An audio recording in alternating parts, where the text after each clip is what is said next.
நம்ம நாடு இன்னொரு லாக்டவுனை நோக்கி போய்கிட்டு இருக்குன்னு சொல்ல முடியாது. கிட்டத்தட்ட லாக்டவுன் அறிவித்த மாதிரி தான்.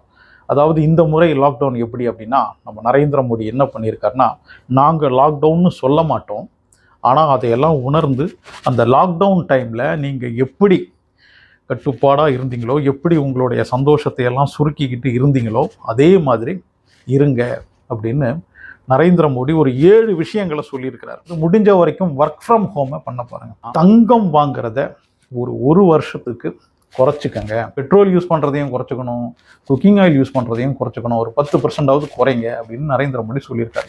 வெளிநாட்டுக்கு போகிறத ஒரு வருஷத்துக்கு நிறுத்தி வச்சிருங்க.